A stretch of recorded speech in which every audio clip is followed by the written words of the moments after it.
Hey, subscribe so you don't miss anything.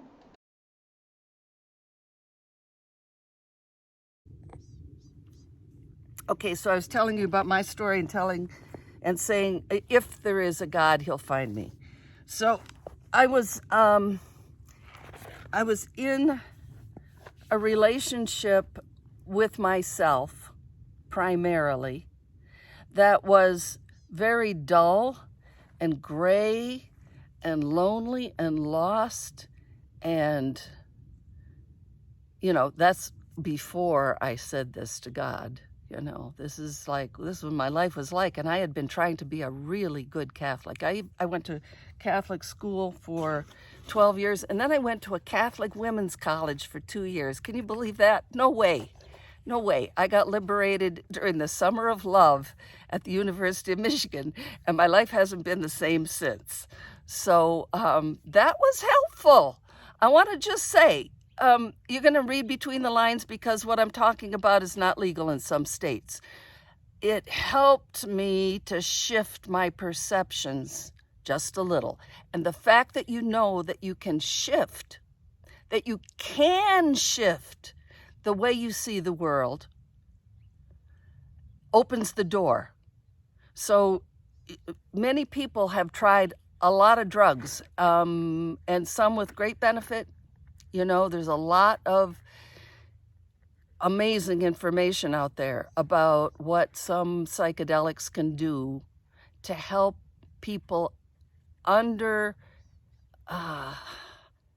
appropriate, medically trained supervision, and psychologically, and most of all, spiritually.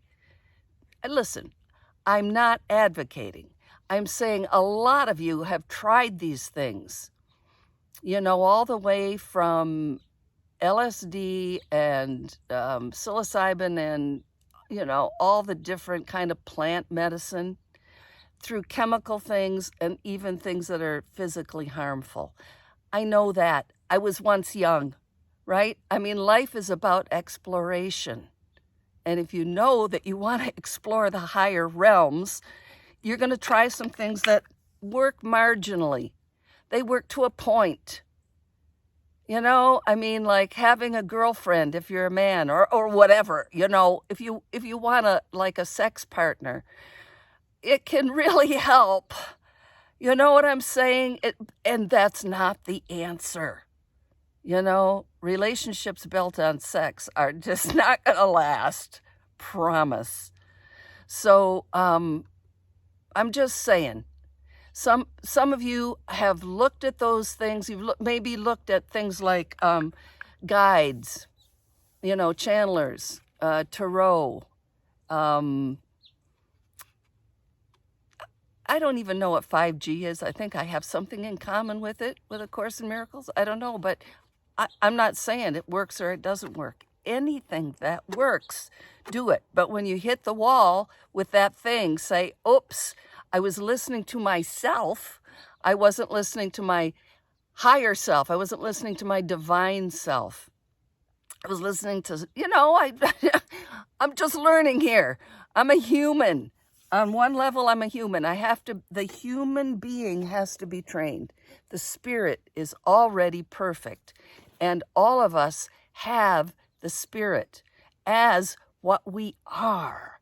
We're made out of God's stuff. And so is everything else.